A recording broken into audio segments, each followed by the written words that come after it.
Welcome back.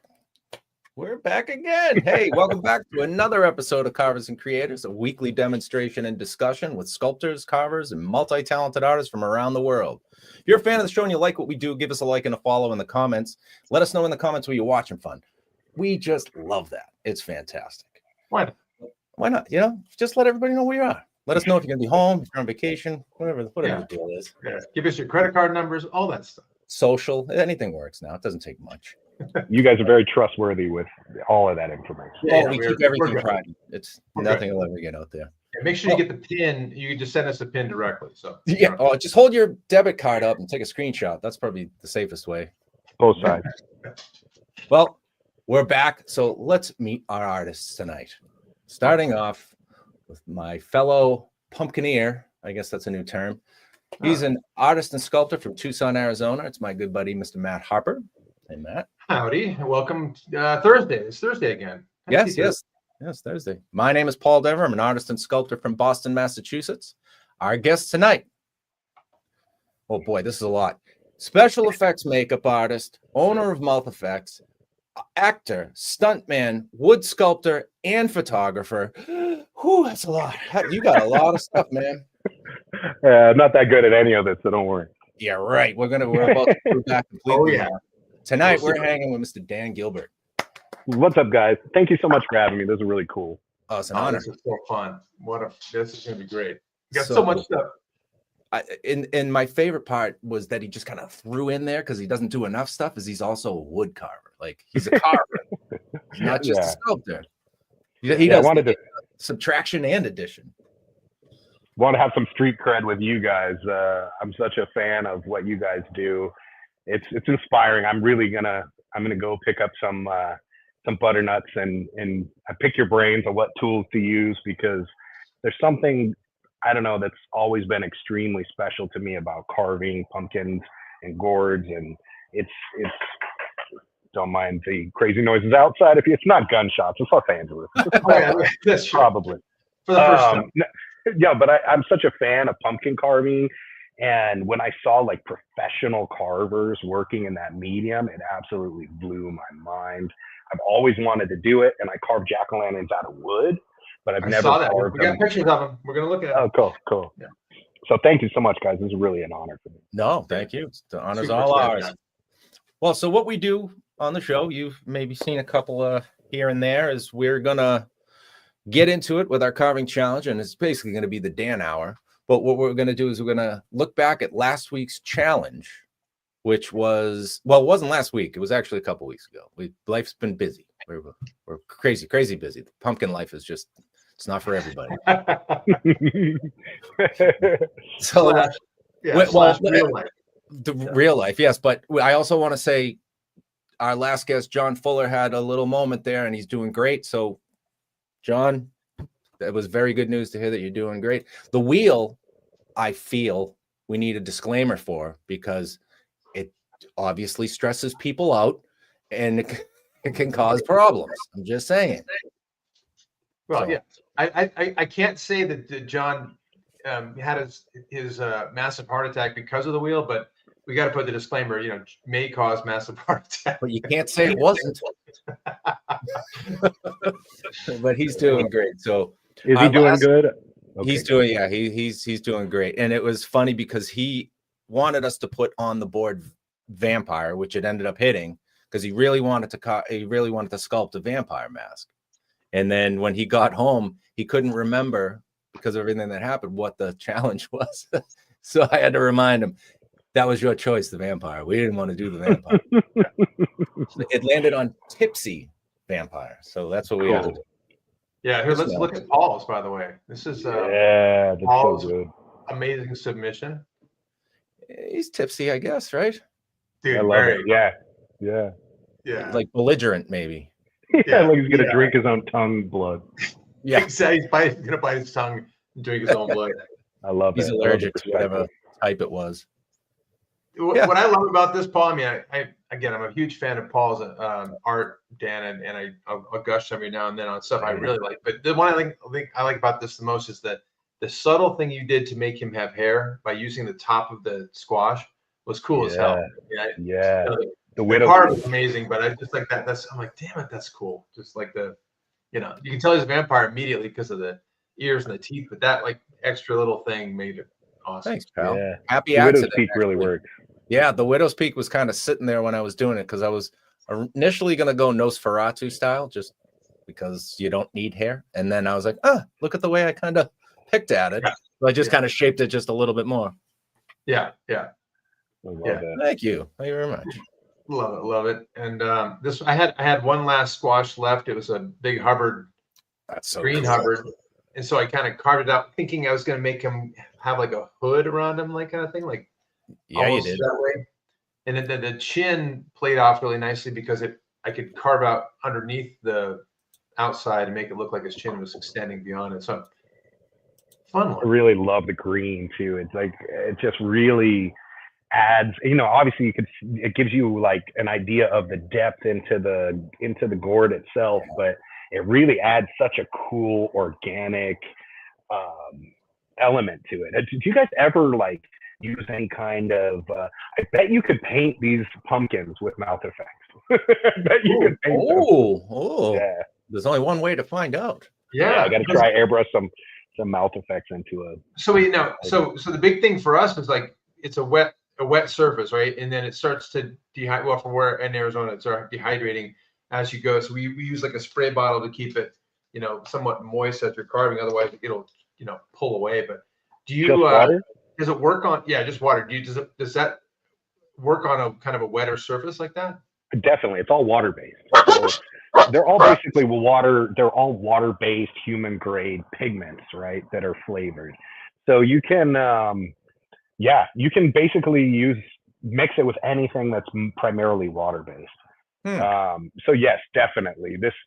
You could replicate. I bet you could replicate this green look anywhere you wanted if you wanted to add it back in by adding some maybe some of my intense green mouth effects. Ooh, okay. I mean, it's something else to try. That'd be super fun to try. Yeah, I'll send you guys some. All right, you heard it here first. We'll have to send them some tools. Yeah, we got a set of tools. We got all kinds of Carvers and Creators swag. Let's have a big male fight. We'll start stuff to you. Male fight. Male fight. Dig it. Like, oh shit, this one doesn't have a return address. How far did we go? I can send you some stuff from California. I don't know if you can get in Massachusetts, but I don't know the law. Yeah. We're a liberal state. We can get anything. You might have to stop like 4 states in a row to make it look like it wasn't California. Yeah, fair. Yeah, you didn't even let me comment on it. I love that. I love this. Right, I'll go back. Yeah, seriously. Like the structure underneath that is awesome, and the fleshiness over and around the nose is awesome. You can tell it looks like there's a skull under there, right around the eyes. And what you always do it around the nose. You make it look so fleshy. And the way it dives into that squash, which I'm so pissed that you still had at this time of year. I really like the nasolabial folds and the wrinkles in here. I like what you decided to do with the vampire teeth instead of doing just traditional uppers. You got double uppers with kind of pointed teeth all across.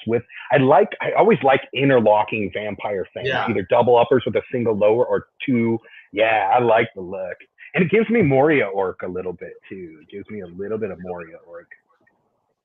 Yeah. Did you glue the chin on? No, chin was all there. I did glue the nose. The nose was kind of the nose. So I chunked a big piece out of the back, Dan, and kind of you take 2 flat surfaces and you can super glue it. Like works. I mean, this stuff works really well. I know it would work because it's water bond, right? Perfect. Yeah, and then just kind of carve around it because it was so flat. It looked like it kind of looked like it was almost like cleft palate look at like just too much. You can't bring it out enough. Too much. So it doesn't stick out very far if you were to look at it. So it didn't have a really super good profile, but it was just enough to get it lifted so it had a shadow, not so just flat against the face. So I love it. Is that the same process you guys would normally? This looks like the ears are part of the actual solid piece, but is that normally what you guys would do with ears too? Like to make ears? Mine I'll glue. Especially with a butternut squash. I mean, the things you're stuck to a shape, really. You know what I mean? Like with clay, you can manipulate however you want it. we have to look at it, laugh, and go, well, I guess I could put that on there. I guess that shape is, good enough. But I'll usually glue ears on. I don't know, maybe 25% of the time I'll glue a nose on if it looks too much. But because I'm very cartoony, you know what I mean? Yeah. Nothing is so super complex when it comes to anatomy that I'm like, oh, there's no bridge. I have to have the bridge. But sometimes, like Matt said, if it looks too flat, like if you're not getting what you see in your brain, because that's really just about getting it out, you got to glue it on, or you'll never be happy. Not that we're ever happy with them, but the challenge is to get it out. I love caricature-y things that are brought into hyperrealism through sculpture or paint or material or whatever. That's what absolutely punches me in my like artistic excitement button when I see somebody who's done so. Like a good example maybe would be like the new Penguin makeup, Mike Marino's makeup on the Penguin. It's a little exaggerated, but it's brought into a hyper realistic realm to where your mind doesn't call BS on it. You just look at it and go, no, it works. And you can go even more extreme than that. And I've always been I don't nail that. I'm not good at that yet, but one day I really strive to be able to take that surreal cartoony thing and bring it into hyper realism and like a Venn diagram of something awesome in the middle.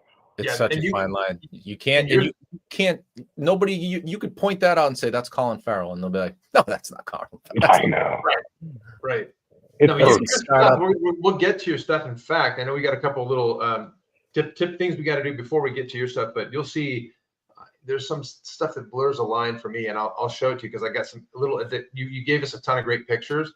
So we've got a bunch to go through. Then I've got a few extra that I want to throw on there, and a cool little video that was just like, wait a minute, what am I seeing here? So we got lots to get to. So I guess without any further ado, Paul, you want to introduce our other members?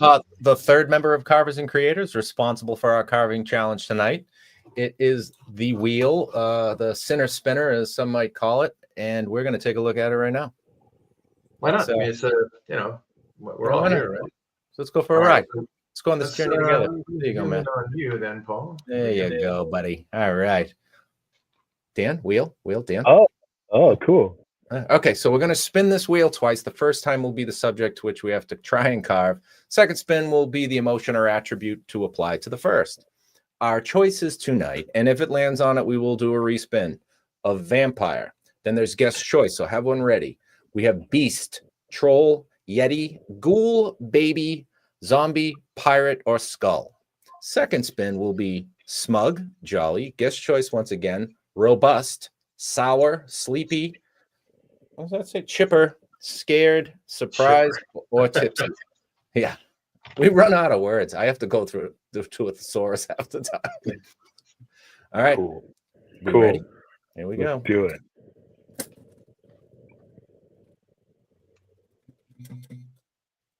Troll. A troll. Okay. Okay, and this troll is. Please. Punctual. Oh, no. Punctual. A bill-paying son of a bitch. Jolly troll. A jolly troll. Okay. I want to throw it out just on merit alone. Okay. I'm going to commit it to the chat here. We got ourselves a jolly troll. We always put it in here. This is why people, get frustrated over the wheel. Yeah, right. That sounds tough. Yeah, we hate it too. But I always put it in the chat because then I'll go tomorrow because we won't finish them today, and I'll go tomorrow and look at it and like, what was our thing again? And yeah, we'll get them all blocked in, and we'll start trying to find the concept and stuff because it changes 4 or 5 times as you go.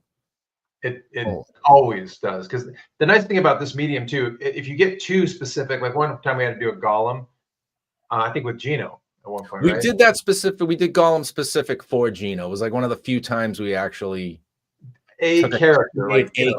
We could do specifically Gollum, Lord of the Rings Gollum, and Gollum existed before. It was like Gino has his interpretation of it. And there's other artists that have different interpretations of the work. So it was kind of like, well, that one kind of floats the line. We can make it our own, but it's tough. When you have certain guys on that have done certain things, you're like, we're not putting that on the wheel. because if I screw that up, I'm done. Like mentally, like Dan, like Hellboy, right? I mean, like everyone knows what Hellboy looks like, even the cartoon versions, everything like that. Now we could do a version of Hellboy, which is probably what you do anyway. But if it's very specific to Ron Perlman and actually that Hellboy, man, that's hard. So we stick the things on the wheel that are, instead of like Chucky and Freddy and stuff like that, we do a skull, a devil.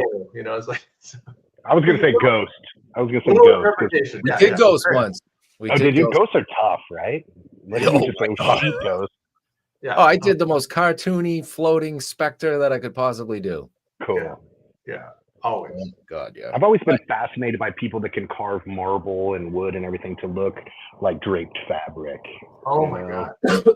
Yeah. I tried that with a sculpt and it ended up just completely different. After a while, I went, I'm not nailing this. We're gonna do something different with it. Yeah, our friend Gabriel Venus he does that kind of stuff, and he did it on a pumpkin. He actually did a ghost pumpkin covered in a sheet, and it was like, wow. It's mind-boggling. He did this. So Michelangelo's Pieta, where Jesus is laying across Mary's lap after he's, she gets in, and it's like it's in the Sistine Chapel.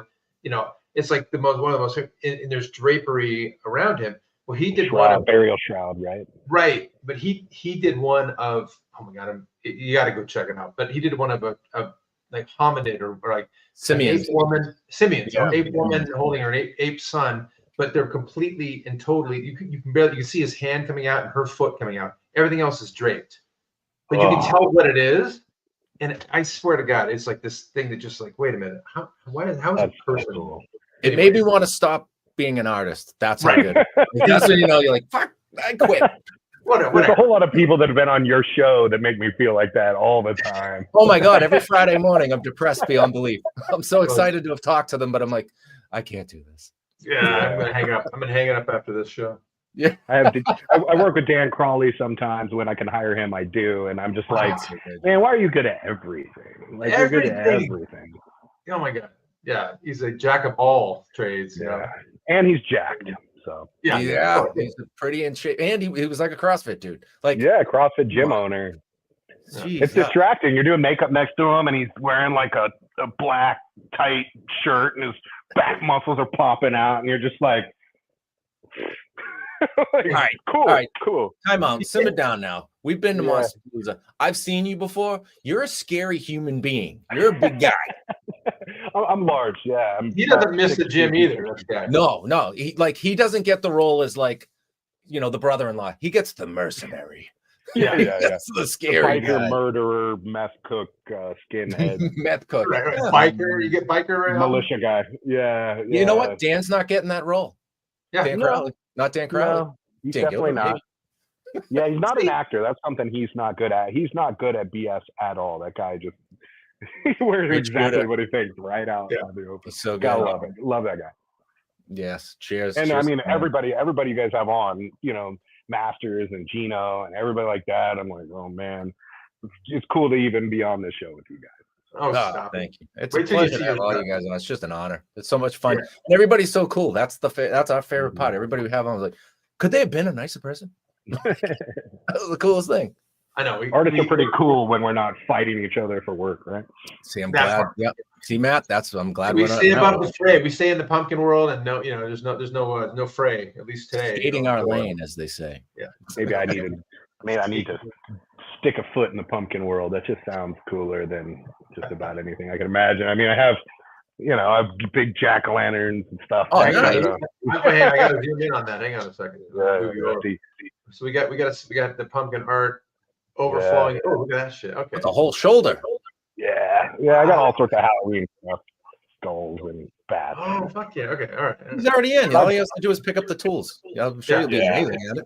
Jack-o'-lanterns are like as close as you get to like spiritual iconography for me.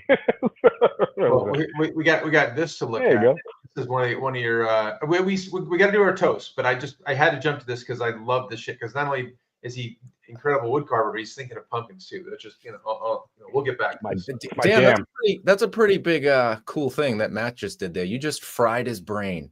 He skipped the whole part of the show to get right into the jack-o'-lantern. All right, okay, we're back. We're back. That means he really likes it. That's really special. Thank you. I All love right, it. Maddie, you started off real quick. Okay, So so we do a little toast each week to get our juices flowing, so we can carve something interesting and also keep the talk spicy and fun. Carving oil tonight. I went with a nice Coke Zero. Poured it into a cup with a bunch of whiskey. So. Nice. So I like Paul. I don't have any decent beer left. And like Paul traditionally has been kind of an IPA kind of guy, and I just did a mad search of my outdoor fridge, and I think I had one 805 and maybe a Corona or something. I'm like, you know what? Wow. I can't bring that up. So sticking with the old tried and true. How about you, Paul? Well, you know what it is? It is the winter. And I, too, have been off. I haven't been drinking many beers lately. I lost 6 pounds, I think, from it. I did have the flu, so that could have helped, too. But I'm going to go with haven't been drinking beer. There we go. I've been sticking to tequila and soda. And cool glass. A little of the very good glass. Amigos. So me and George, Mr. Clooney. Oh, Casamigos. Okay. If you had just a little bit of beard, you would look just like him, too. Yeah. If you squint your eyes and look away from the screen, I look just like him. Plug your ears. Lock your ears. Yeah, we all do. Yeah, exactly. The more I drink, obviously. I guess I'm joining you guys. Oh, that's full of gin. That's right. No, okay. Look at that. That's a serious water bottle right there. It's high quality. Yeah, I like this water bottle because I feel like if you had to, you could like beat a zombie to death with it. Or a human. I just got back from the gym, so this is water with some creatine and branched chain amino acids. So I'm getting kind of wild with that filtered Pasadena, California water. That is probably the healthiest something that anyone's ever had on the show. So you actually just set the new bar for good things to drink. Take that, Dan Crawley. Damn it. Right. Your abs are better than mine, but whatever. I got a cooler bottle. Oh yeah, our buddy Johnny's like, Dan's gonna be swole. He's already swole. Don't worry. He's pretty swole. I've seen him. He's a big boy. Around the middle. No, sort of fit, sort of fat. Are we drinking? Did we drink? Yeah. What's up? Okay. Clink. Cheers, guys. Cheers. Thank you. Dan, thanks for joining us. Okay, now to get these muscles all lubed up. Now we can get into the cool shit. Yeah. Go back to the first one for the all right, let me go. Oh, that is the first one, right? That might be. All right, we'll start here. Look at that. That's fantastic. Now it's one piece of wood. Yes, sir. Chainsaw? So I'm not great with the chainsaw, but I rough things out with a chainsaw, and then I go to power tools. So this was roughed out with a chainsaw, and then I go to like die grinders and disc grinders, with different carving burrs, and then get all the way down to Dremel, get down to hand tools with sandpaper. This one, these I like these jack-o'-lanterns to look a little bit rustic. I like to see a little bit of tool marks. Yeah. It's just all the black is burned in with the torch. Hollow them all out. Okay. This one has lights. This one has candle flickering LED lights. This was purchased by Jason Collins, owner of Autonomous Effects, good friend of mine. So this sits in the Autonomous lobby at certain times of the year or in their little museum area. And, it flickers. So it has flickering light. And I call this the twins. I think they're kind of conjoined twins. You got your like happy, healthy twin and your kind of derpy, parasitic twin. Growing out of the side of his head. Yeah. I love Exactly. Oh, cool. Kind of fun. And it's just stained with like a varthane, like an oil-based varnish that has a little bit of orange tint, and all the black is just burned in. Oh, so cool. I love the burned in part because I was going to ask you about that. It looks super charcoaled out. That's fun. Just a roofing torch. In this one, it's like it looks like rock. That's not rock. It's wood below it, or is that rock? It's two separate pieces of wood, two different types of wood. Oh, wow. Okay. This is a spec. I call this the Spectre. So this was the one I was talking about where I started and I wanted to make it look like it was covered in fabric, and I just went, that's not happening. So then I kind of went with like a seashell eroded kind of Giger vibe. And there's a separate piece for the base, and you can't really see it in this picture, but I put a clear acrylic rod in it to connect it so it leans. It leans Okay. off the Nice. platform. Yeah. So you can set it flat, or you can lean it so it looks kind of like it's lifting off the platform from the right angle. Okay, we're gonna get a ton into your makeups, but when it comes to these kind of things, what do you spend from a time perspective on something like this, like start to finish? This one was probably a few hours a day for 2 weeks or so. Okay. Nothing too, I'm not that fast, so it's not very commercially viable. Chainsaw carvers can knock a $400 bear out in 40 minutes. You know what I mean? So I'm like, that one I still own, the Spectre. I still own this one. This one has a large crack in it now. So I call it Flash, and I put an oversized top hat on it with like some raffia hair and stuff. I actually might take him, hollow him out, and make him a jack-o'-lantern for my backyard. Perfect. Jack-o'-lantern project in my mind. I'm actually looking at 2 antique scythes, and I want to use those as the structure for the arms. I kind of want to give him like almost like wings. Nice. Oh my God. That's kind of like bird bones. Yeah. So. Yeah. It's sort of like us, but he doesn't stop. Like when we carve ours, we're like, that's good enough. Yeah. He's like, I'm going to add to it. I'm going to. He's got one of the mediums that stick around a little longer than squash, but. Yeah, well, that's the coolest thing. I mean, it's a good practice for if you guys know, subtractive carving is so unforgiving compared to the type of sculpting that we normally do in the makeup effects industry with clay. It's a great exercise in planning and adapting and using the imperfections of the material for happy accidents. I mean, in the same way that you guys do. But for me, it was a very good exercise, to say you can't add to this. Yeah, no. I mean, sure, you can add pieces to it and carve it away, but not really. Try to keep it one piece. Wood's pretty finicky. like you after you finish it cracked, right? Yeah, that's the thing too. I don't know what I'm doing. My dad was a hobby sculptor, and he was an incredible hobby sculptor. I aspired to be as good as he was, but I used to just watch him. And he would spend months on a sculpture until it was shined like glass, just smooth as glass. And he'd hand me some whittling knives, and I'd make knives and walking sticks and sharp, pokey things. But during the lockdowns, I have a decent sized backyard for LA. I was like, I gotta do something creative. So that's when I picked up a chainsaw and started finding stumps to chop on. That is awesome. You went like off the deep end. Everybody's locked up and you fired up a chainsaw. I love it. It's a good excuse to buy chainsaws too. Yeah. You know what I mean? That's so Recently good. I had to use them too because there were I'm like 3 miles from where the Eaton Canyon fire started, and we had so much wind damage around here. I had to kind of cut some trees to get my neighbors out of their driveways and stuff like that. Wow. I don't have big saws. They're like, I don't know, 14 or 16-inch bars, but they're, they'll do the job. Do the trick, right? Jesus. Well, you talked about, we talked at the very beginning, we talked about you being an actor. Now, I think we got some photos of look at this guy. Shots. So when you talk about like the roles you go after or you get, tell us about like, is there an agency that you have to work with, or do you have your own agent, or just kind of like piecemeal? I'm terrible at promoting myself as an actor or a stunt person. I grew up in theme parks, and ever since I was 16, I did everything from like Bugs Bunny to Batman and Six Flags Magic Mountain.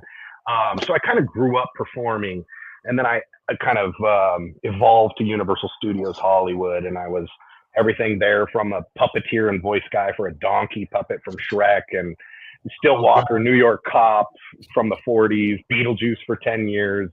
And I did Waterworld for 10 years. So that's kind of one of my best friends owns a really, really high-end, cutting-edge stunt company called Action Factory. So I was always kind of around the stunt stuff. And I'm more of an actor that can do fights, falls, gun stuff. I don't consider myself to be on the level of these guys that are just, doing car hits and, 100-foot high falls and just really wild stuff. I have a decent look, and I can act, and I can fall down and fight and shoot guns and get beat up by cops on TV. Do you get hired for stunt stuff ever? I mean, because if you can do some of the physical stuff, do you get hired just to do stunt double and oh wow, not doubles. I've never been a double. Okay. I've had doubles before. I've never been a double, but I'm kind of like so that clip or that picture you just showed is from The Rookie. It's a ABC show. It's a cop show. Yeah, I've heard of it. Oh yeah. yeah, I'll pop back up this one. And I had worked on it before. I got tased and shot in a different season, but you didn't really see me because it was just in and out real fast. And the stunt coordinator remembered me, and I kind of knew him from when I just kind of knew him from the area I grew up in. And you know, after a while, they start burning through their guys. You know, they go, man, we've used all our regular guys. We need who could play some big bad guy named Brick. Hey, what about Dan? So I get a call, and they know it's within my wheelhouse. You know, like I said, I'm not out there doing, I'm not flipping cars, but I could take some hard hits and shoot guns and do fights. Yeah. So, yeah, this is a stunt job. Technically, it was a guest star role because I had lines, but really it's stunts. It's about, you know, shooting the gun well. Squibs are blowing up around me. I'm getting tackled and beat up on the ground and stuff like that. You know, I've done a handful of stunt jobs in film and television, but most of it has been in live shows. You know, so the film and television stuff. I mean, like, so you're on this, but then you get, you know, these other roles, and I think we got more pictures later to show. But when it comes to like you doing the actual roles, this is a dumb thing in my brain, but like, okay, so do you ever get like a residual check for something that like comes back around, and all of a sudden you got a, you know, $500 check in the mail? It's the best. Yeah, it's the absolute best thing about acting. And my friend would call them pennies from heaven, because sometimes I've got like 3 checks on my refrigerator for 5 cents, right? But sometimes you're like not paying attention, and you're like, oh, that's a $2,500 check I didn't know was coming.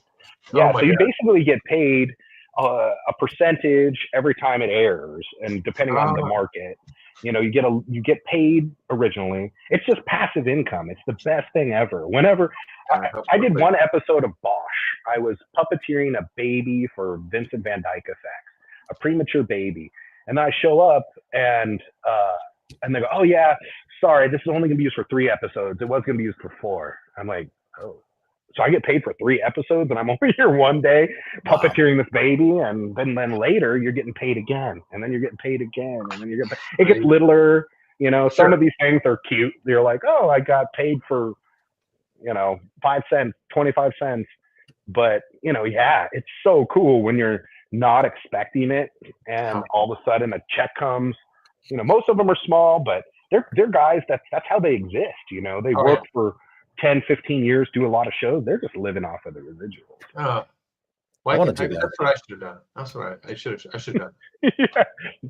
Speaking of shows like Walking Dead, and I'm sure we've got some amazing, incredible makeup. Tell me about this and like how you got into because the zombie thing is ridiculous. We're gonna see a lot of zombie stuff today, but tell us about these. I've never worked on any of the Walking Dead TV shows, but I've worked on most of the promotions for the series. So like I would work for a client that works directly for AMC, and we've promoted several. I've done several promotions for regular Walking Dead. I've done Dead City, The Ones Who Live. Whenever there's a new AMC show with the Walking Dead brand, they do what's called upfronts, where they're basically selling it to advertisers, or they're doing some press event, or, like we did the season or the series finale for Walking Dead. We provide the walkers that are there, and then, on the Talking Dead show afterwards. So this is a sculpture that came from Christian Mallet in the UK. Is something that didn't really get used by him. And he was my boss and the designer for the new Hellboy the Crooked Man movie. And he said, hey, man, I got all these zombies. You want some of these? I was like, yeah. And so, I said, do you mind if I use them for jobs? I don't care what you do with them. So, yeah, this ended up working as a cross promotion. I think this was actually, I pre-painted this. This was applied by Sidney Cumby, who's another artist you guys should talk to. He's a really good friend with Dan Crawley as well. Oh, cool. Yeah. I shoot the dead on Instagram. He's a very talented guy. I've spoken from multiple last year. He's another tall guy. Yeah. He's a bunch of tallish, bald dudes in all hanging out. Yeah, so that was actually, it's What's pretty that all similar about? to the pre-paint, but that was a Sydney Cumbie makeup right there. But I like the texture. I'm trying to remember who painted this or who sculpted this in the UK. Might have So been good. Francesco. See, like something, this is like, this wouldn't be even close to a background. This would be like front and center actor. This It's more is of a hero zombie. heroes. Yeah. Yeah, they'll call them heroes or background zombies. I guess I had a lot of friends that worked on Walking Dead. Yeah, and they really spend time on their heroes, and then they kind of have their mid zombies, and then they have zombies in masks or just way off screen that are way The waybacks. Yeah. Mm-hmm. Yeah, there we go. This one's another one of the Christian Mallet sculpts left over from some project that didn't get used. Yeah, this is my friend Brett. Yeah, we wanted to mix kind of like there was kind of a fetish photographer who shoots latex. I was like, we'll do something gross. And this model, she's great. She's actually trying to get into more creature stuff. And she comes from like the art modeling world. So she's been absolutely tortured, in Iceland and freezing cold water, absolutely nude or whatever. And so she's got the best temperament. She's super talented and tall and thin, which is always a plus for zombie. Yeah, it's like the Doug tall and thin. Plays every damn thin person in the world. Yeah, well, you've got you're talking about Jones. Doug Jones. Yeah, I couldn't think of his last name. Yeah, Doug Jones. Yeah. Tough name to remember, apparently. Jones. Yeah, he's probably the sweetest guy in the world too. And yeah, with creature guys, a lot of it is talent, but probably 80% of it is attitude and tolerance to discomfort. And he's got the best attitude. Yeah, that was a great kazoo. Dude, I worship this one. I don't think this guy's done enough. I didn't sculpt this as well. Most of these I wouldn't have sculpted. I'll let you know if I did. But these are RBFX appliances, Roland Blanco Floor's company. He's like the best foam runner in the business. Really? And he started his own prosthetic company, and now he's got like thousands of pre-made prosthetics to order on his catalog. And so I did this for him at the International Makeup Arts Trade Show in Los Angeles. I did 3 days, and this was one of the makeups I did. And I saw my friend Dave Myers.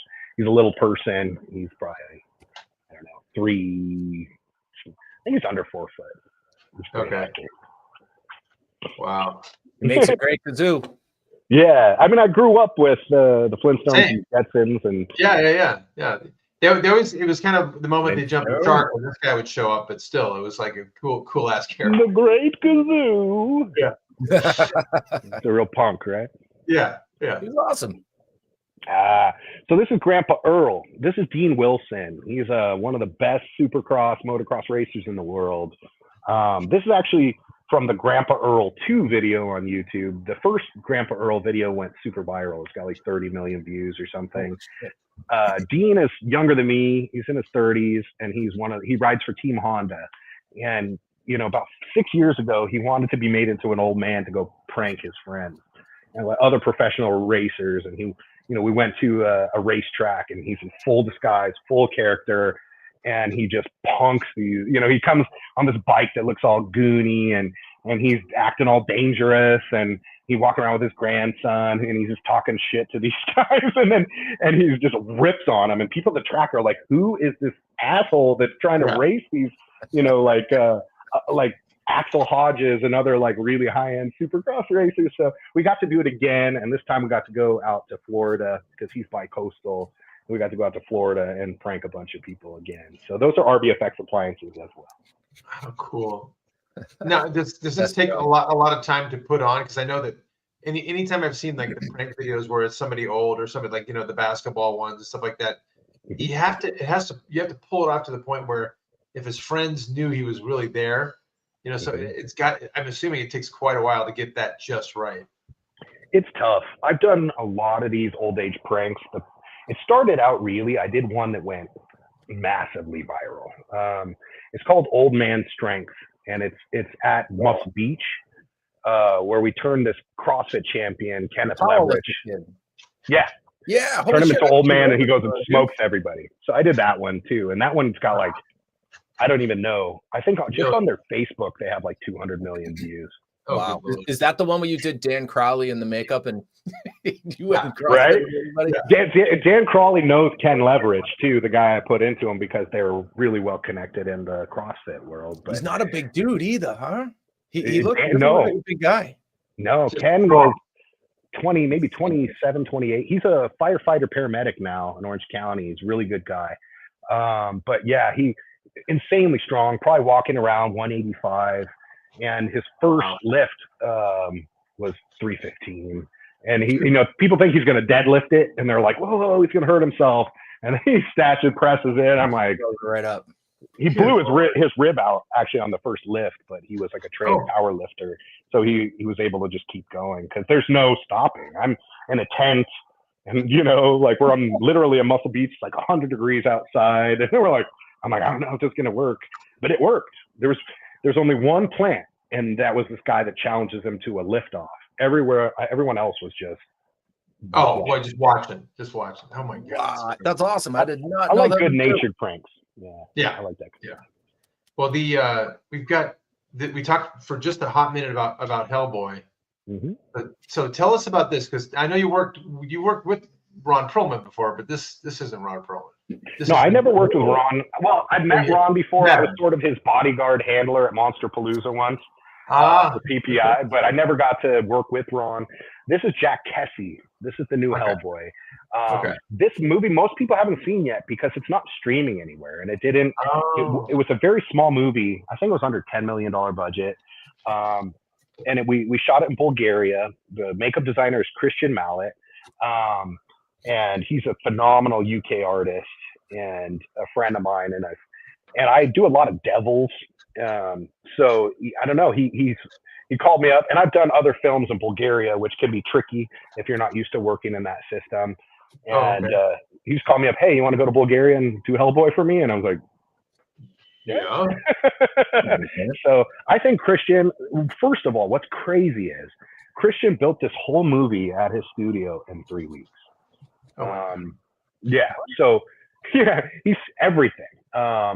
So Christian himself sculpted the face, and the body was sculpted by his other sculptors and stuff. But I really like it because Jack has a very different face than Ron Perlman, and the director wanted to go younger. He's like in his 20s here. Wanted him to go more human, a little less monstery, but he still wanted to see elements of the original HB. And I think Christian absolutely nailed it.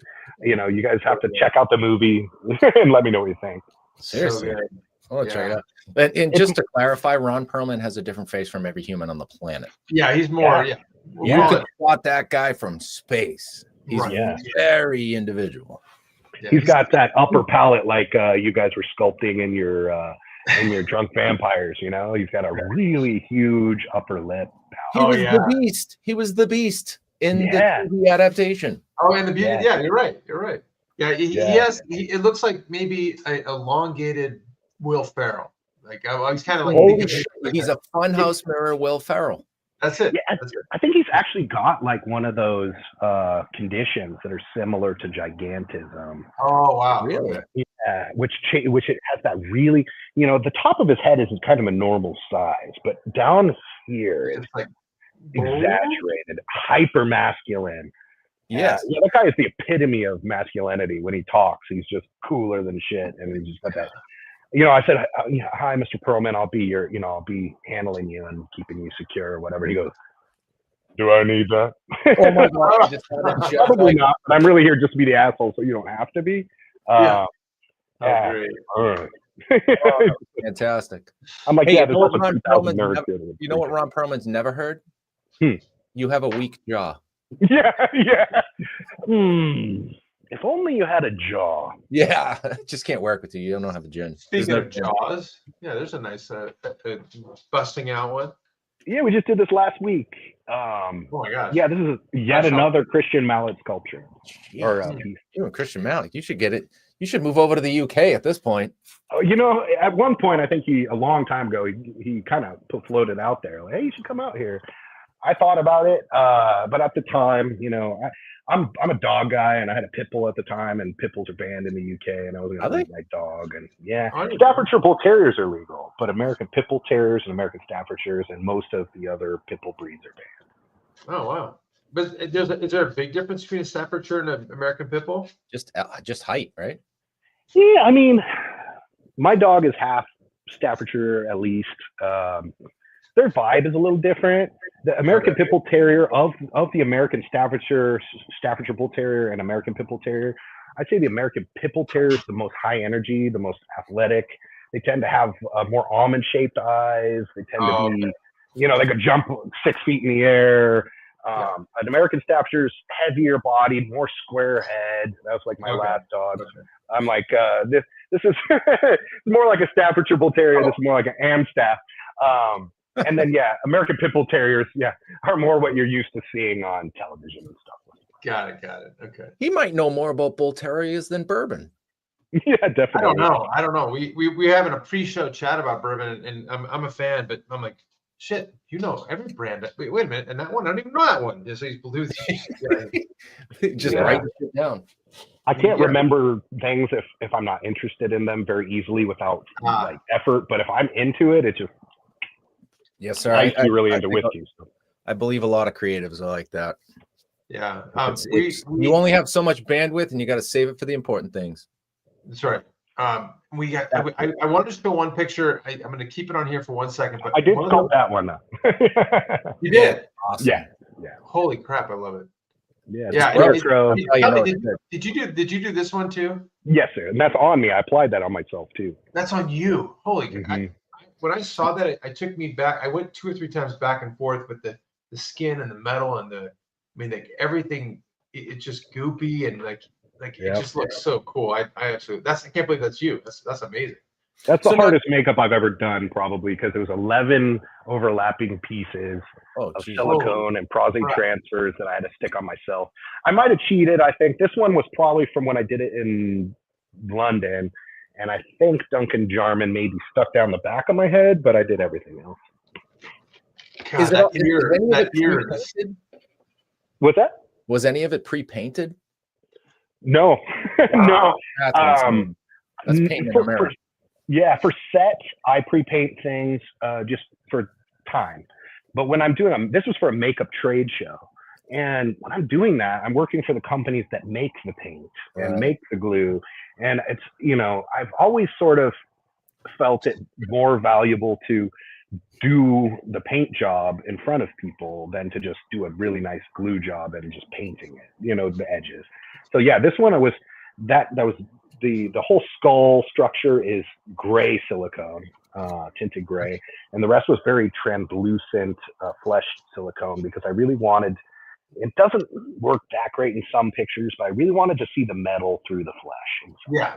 Oh, well, I love how like the skin is bolted on the way that you got the bolts into the metal, but then you got the skin stuck on there, and it looks like it's smashed up. Anyway, I cool. dig this a lot. Thank you. I call him the blacksmith. I like the idea of somebody who has replaced their skull with metal and is now reattaching flesh over the top. Yeah. I can imagine the smell at that blacksmith shop. Yes. Yeah. And just think, we're only 7-8 years away from that actually existing. And exactly. At some point, you just want to withstand the pain of sticking your own ear back to your head. Yeah, that's gonna. Yeah. But that was a fun one. And I'm doing that on a little hand mirror too. There's pictures of me doing a little hand mirror, trying to airbrush myself, and I tortured myself with that makeup where I was like tucking my eyelashes under the prosthetic and doing stuff I would never do to an actor.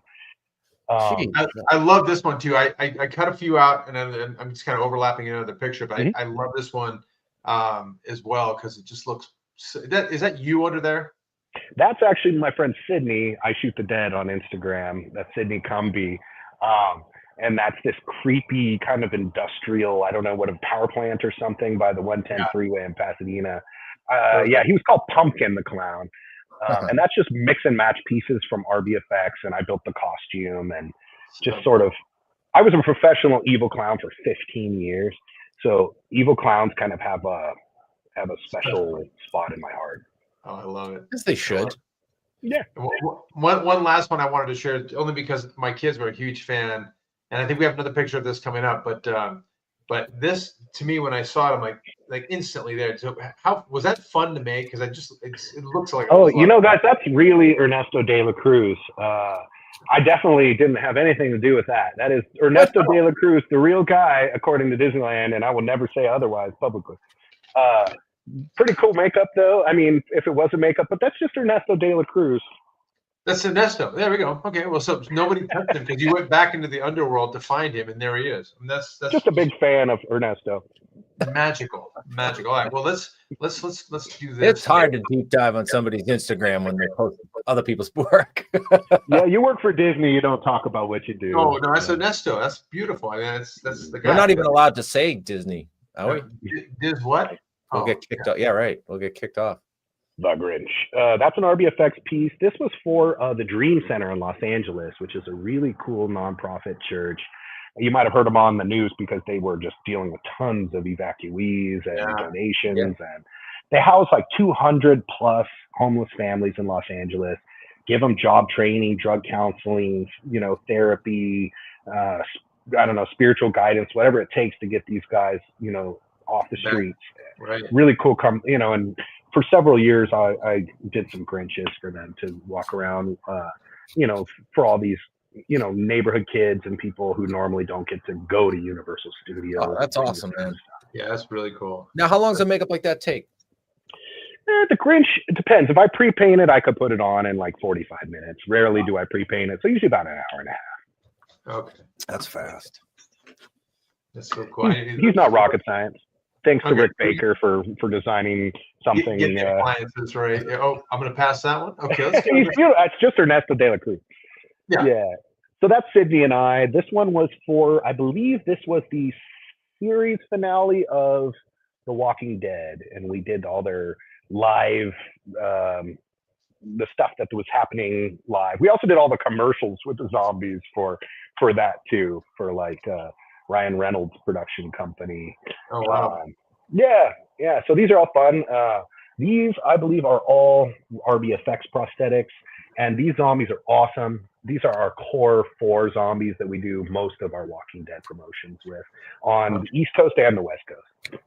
Wow. Jesus, huh? And that's Sydney right there. Okay. I'm just kind of going individually. So this is your core 4. So they're going to have some kind of like makeup, and then you can just make them into anything you want once you get the original. Okay. These guys are so down for it, and they're all very talented, all very different skill sets, and just really solid performers. Can't say enough about those guys. And the company that was for 3CS. If you need any kind of high-end live events, they're awesome. I did sculpt this one. This is Dead Elvis. This was at Monsterpalooza? Monsterpalooza, and it's in Mike Spatola's 3rd Monstrous Makeup Manual book. Oh.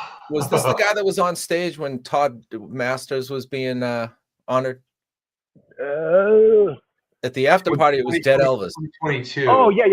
Yes. Same. Yes. Same guy. Not the same makeup, because I didn't do the makeup for Todd's. I did it for, I'm trying to remember who we did it for, whether it was Venial or Rick Baker.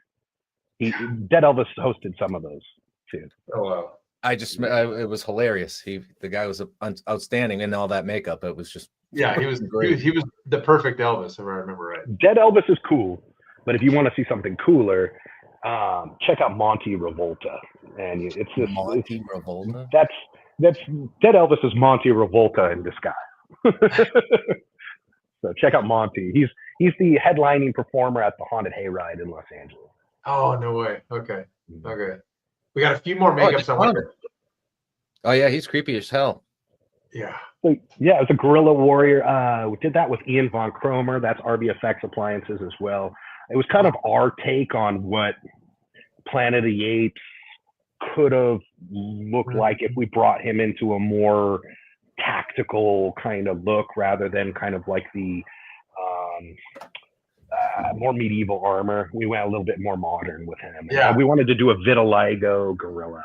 Is that what the vitiligo? See, I was wondering what the treatment of the skin is. It looks so good.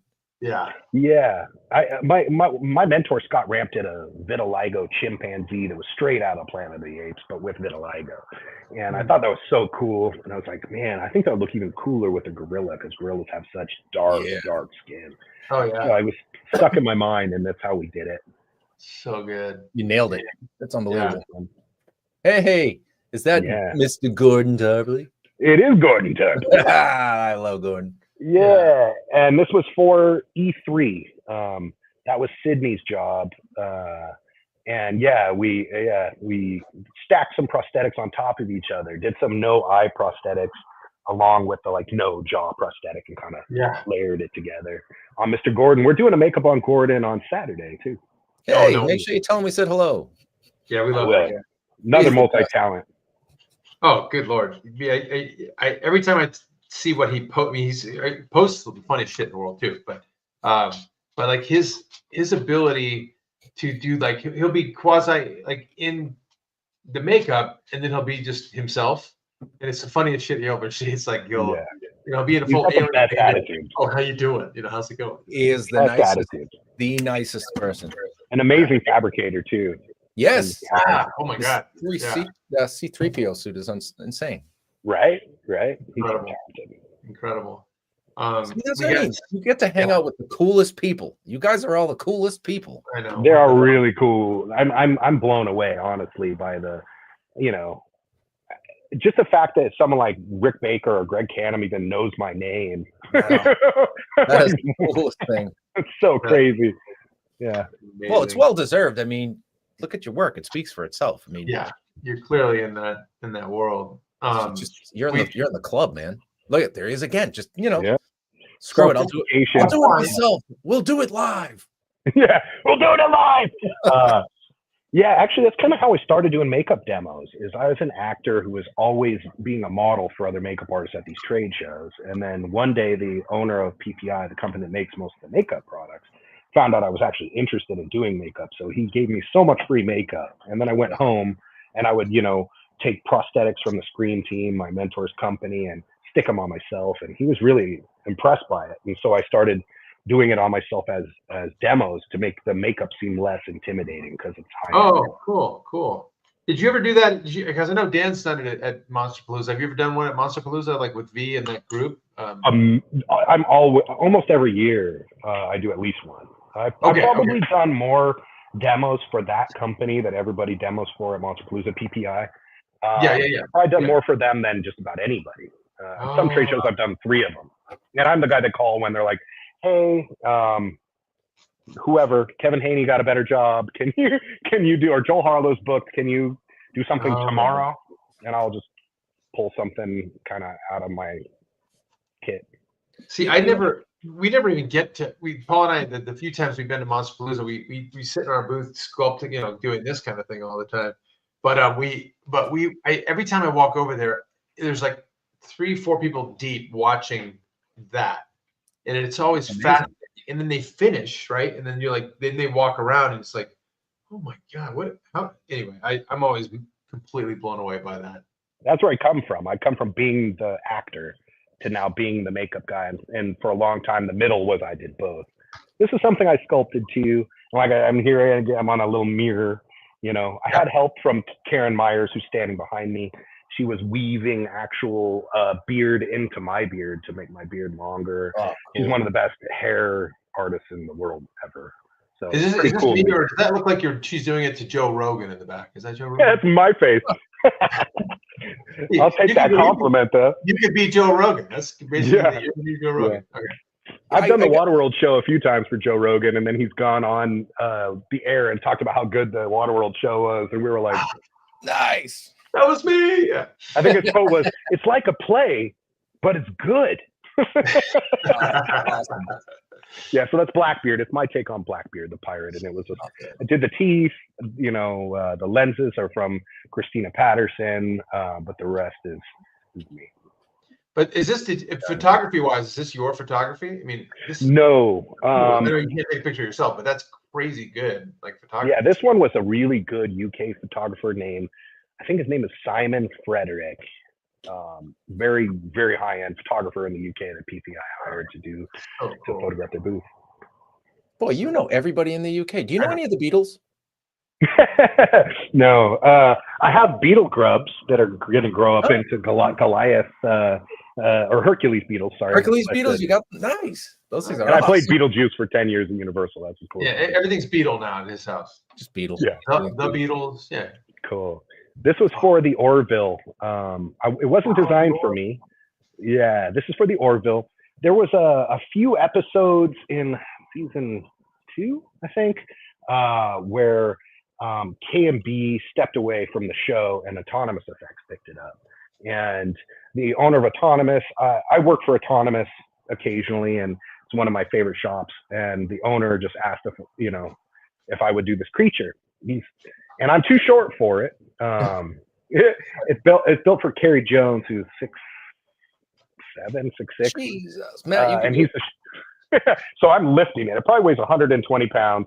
Wow. And I'm lifting it, to just kind of walk around, and it's totally blind because there's K&B owned the video equipment that's on the inside of the head, so we didn't have that. And I'm being directed by Seth MacFarlane, and I can't I can barely hear him. All I hear is Brian the dog talking to me. Yeah, exactly. Hey Dan, I like what you're doing, but could you turn a little bit sooner? And I'm like, okay, Brian. Okay, Brian. Where are you going? I thought he would be too. He's like, I thought he'd be shorter. He's pretty tall. Oh, Seth MacFarlane? Yeah. There's a character called Lieutenant Unk, and I only got to play him in one episode, but it's pretty cool. No, yeah, this will be. I think that show, it'll get a whole like second, third, fourth win. So you're gonna get checks on your refrigerator every years on that thing. I have a feeling. I've worked on that show also, teching people into suits, like putting people into creature suits. It helps to know what it feels like. It helps to have done it before. You know what I mean? Like people forget, what it's like to be a human in one of these things. So cool. Oh, I see you, Paul. I see your progress. Oh yeah. By the way, so here, let me zoom in on Paul real quick because we're. Well, it's a troll on a butternut squash. Let's be very clear that I'm just trying to find. See, the nose got to see it. It's so hard to. It's solid, so I'm probably gonna move everything back. Like all this will be pulled back so that this kind of pops out. But Troll's kind of got that smush nose. Maybe he was an ex-Golden Gloves boxer at one point. Yeah. He'll have that big fatty nose, but he's also got to be jolly. He's cauliflower. He's he's got to be jolly, right? That's gonna have little sprouts on the side. But yeah, I'm leaving room down here for whatever. Maybe I'll open up the mouths, bring the brow up. If I pull the brow back, I can open up the eyes, take kind of the focus off the nose. But I want to make sure that it's hard. You know what it's like when you're trying to subtract and not push too far, but still round things over to a point where they don't have that just dead flat surface. Yeah, it's hard to create organic roundness out of a flat surface. So I see you got a rasp there. You got like a drywall rasp. Drywall rasp, and you're using that to just take material off. Yeah, that's you used to pull the skin off. Yeah, it's good. It's good to clear it without. Like, usually we would use, something of this size. You can loop tool or something. Loop tool, but every now and again, a rake. Yeah, it'll dig in. Yeah, we'll rake them so we don't do that. But this is like the best of both worlds because just one slice, and it keeps the surface at the same. You're not changing it to like. It's not like hack, and then you have all these like flat surfaces. It keeps it round. Sometimes I'll even use it if I want to like pull this back without a tool. I'll just sit there and just keep raking it till it's, I'll keep turning it to the side to get it to right where I want it, and then start again. And that's just like a bean bag, like a shop bag or something you're using to set it on? Yeah, I started using these in the beginning when we first started doing butternut squash because they never want to sit. Yeah. So if you have just like I've made bean bags since, but I used to use the cornhole bags. Perfect. Make sure they're synthetic though, because this gets so wet and you spray it, that shit'll be moldy. Yeah. But yeah, and then the other trick is the water. And it's just water, or do you put anything in it? Okay. Nope, just water. Like, so this stuff in the background, this I've had since when we first started the show. So that's just about 6 years now. Cool. And let me see if I can So that's been floating in there for 6 years. That has vinegar. Every now and again, change it out. You don't want to. I don't want to like punch the glass. When I take it out, it's like with kid gloves, and I gotta put it down. So it doesn't turn to mush. Yeah. Well, it's surprisingly, it's held up way better than I thought it would. But now I have a scan of it. So eventually, when it does go, I'm just gonna scan it to scale. Yeah. And then put it, you just got to scan all of these things. I hope you're scanning every one. I do. I scan them all now. I have a catalog of them. The thing, you know how it is with when you're scanning smaller things, you don't get every little detail. It's a little bumpy. So I got to go back and clean up the polygons. Yeah, clean it all up, remesh it, which is fun too, because then you're like, you know what? I can make that crease a little deeper now. I can, I can catch the highlight a little bit better. So then when I do print them out, I make magnets. So like, I'll give you a couple of examples. So this is where am I? Cool. There we go. So that's cool. Yeah. And then on the back, it's got the episode and what the challenge was. And then you got to have your butternut squashes. So I got the love it. Yeah, same thing. And it's got it's got the Carvers and creators and the episodes. Yeah, I got a lot of magnets floating around right now. How cool. I gotta find more shit to hang up. I got too many magnets. I love the mixture of just tweaking something that's been done entirely organically and then tweaking it. Like people that draw or paint and then add color and Photoshop. I don't like things that are entirely digital, but when they start in a physical realm, they're always better. You're just cranking it up a little bit. You're tweaking and fine tuning. Yeah, and that my little, I usually have a split screen camera, but so I'm kind of the same boat, Paul. I just kind of got cracking away. I was doing all the slides, so give me a second. Good point. You were working. For whatever reason, I got this giant dingling shaped thing today. So I'm gonna cut this off, and I'm gonna try to make that part of down here. I'm probably cool at the bottom. Oh, nice. But how far can you go before you hit the seam? I still got some room in here. In fact, it doesn't even get like kind of spongy yet. Like you can judge it with your finger if it's starting to get close to it. But I'm not getting trampolines yet. But anyway, long way to go. Yeah, but the eye sockets look great. Even when you turn it to the side, like the profile looks good. A little bit of how much of it is just your choices on where you're going to lay everything is cool. Sometimes you just got to roll with it. Yeah. Halfway through, you're like, oh shit, I can't do that. I have to pivot. It's all about pivoting. You cover the chainsaw. The same with wood, exactly. The chainsaw, you just kind of, when you're making your cuts, and next thing you know, you're like, oh, this is good. Oh, this is good. And you can shift, and it's never exactly the way it comes out in your mind, but it ends up being usually better because you're able to mess with the medium. We are. I hate to be a dickhead, but we're a little after. Oh, so what I'm going to do to have a good conversation. Okay, I have a couple more things to show before we sign off, but I am in awe of this guy, and I really favorites. Oh my god, I love it! And I grabbed this little clip. I'm going to show you guys real quick because to see it in action, and then to see this little kind of video of him, I just want to show you guys real quick. So hang on, here it comes.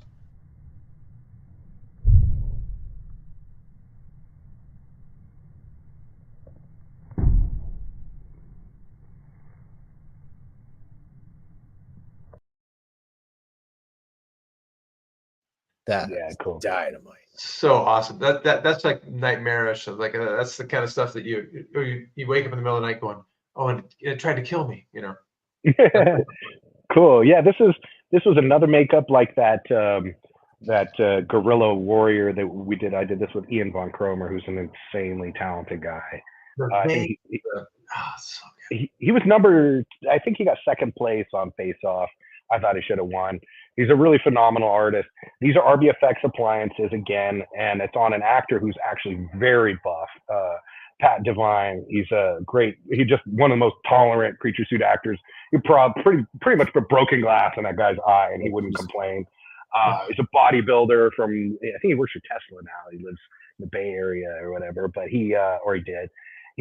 So this is all at the chest appliance, traps, face, back of the head, ears, teeth, lenses, but the shoulders and arms, that's his real muscles. Oh, that's him. Okay. The shoulders are his real muscles.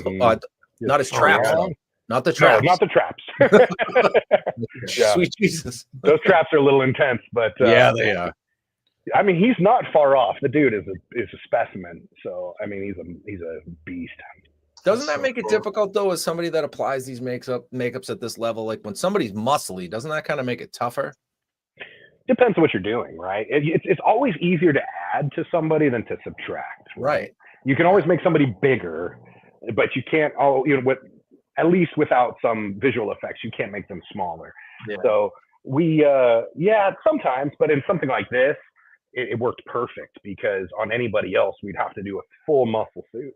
But for him, we could just go, oh, he's so built. He's built like a rhinoceros, okay, or a gorilla already. So we go, okay. And that was kind of a hairless werewolf. We kind of wanted to do a werewolf with no hair. And Ian and I were super into doing weird skin modeling and stuff like that. So we did we did an ogre, a gorilla, and that hairless werewolf together. And they were all kind of out there with their skin textures. It's fun. I think it's way better. I think it's better than the fursuits, honestly. I think the fursuits, to me, feel like hide so much of the hiding sculpture. Yeah, it's been done.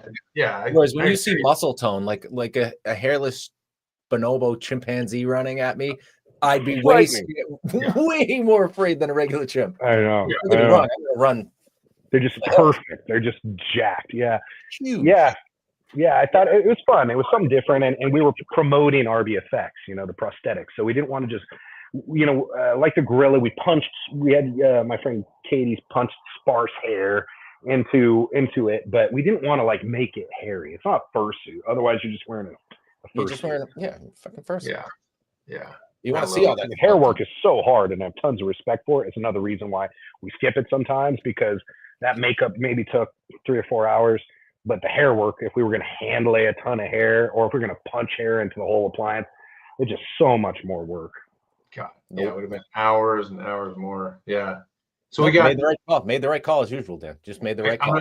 I'm gonna finish with one of my, again, this is just, I love this damn picture. So this is such a cool ass character, and it's on you, so it even like drives it home.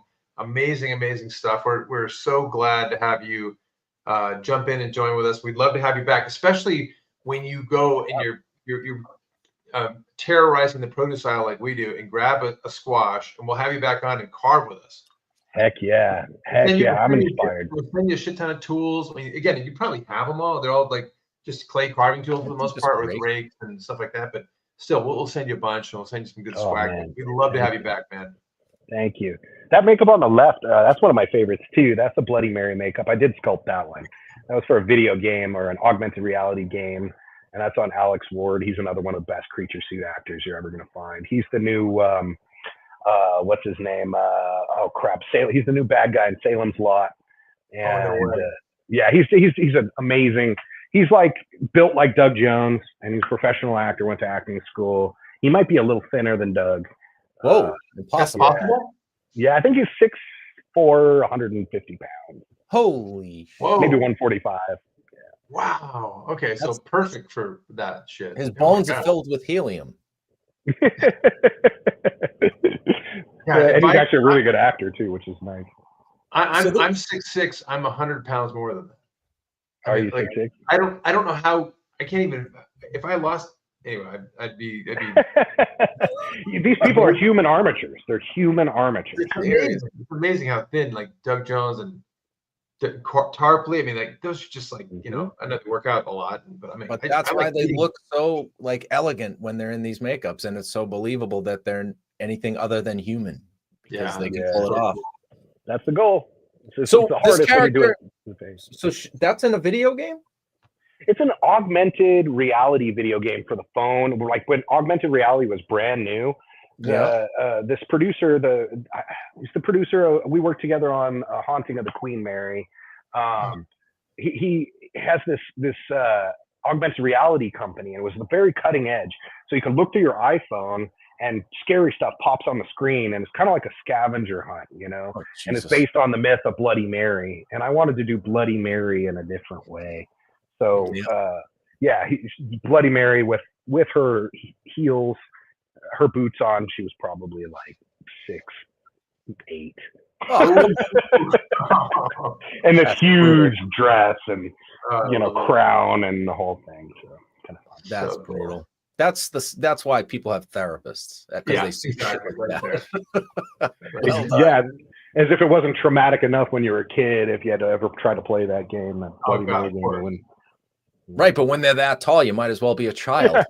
yeah, when you look in the mirror and it's literally eats your face from behind, yeah, then you're in trouble. You're done. Yeah, you're done. Jeez Cool. Louise. So good. Well, it's been a pleasure having you here and talking to you and seeing all your amazing stuff. And like Matt said, we got to have you back. You are a fellow carver.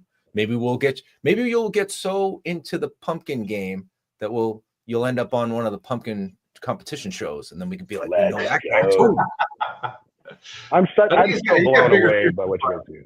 You got No, bigger no. fish to fry than that shit. I really don't. I'm such a small fish in this industry. It's not even funny, but I just love making cool stuff. That's all I care about, whether it's in front of a camera or behind the camera, Cool. holding the camera. I just want to make cool stuff, and I've always been obsessed with pumpkins. And so, believe me, I'll get on a butternut pretty soon, and it won't be good, but I'll at least start it. Oh, stop it. Oh, stop it. We've seen your other work. I'm sure it's going to be amazing. And I've seen your work. That's why I say that. So good. Well, this is where you can find us. We're on all the socials and the internets and the webs and all that good stuff. And we will be back next week with another episode of Carvers and Creators. So thank you, everybody, for tuning in tonight. And we'll see you again next week. Thank you, Dan. Good night, everybody. Thank you, guys. Again. Hey, Dan. Bye, So much Matt. fun. See you guys.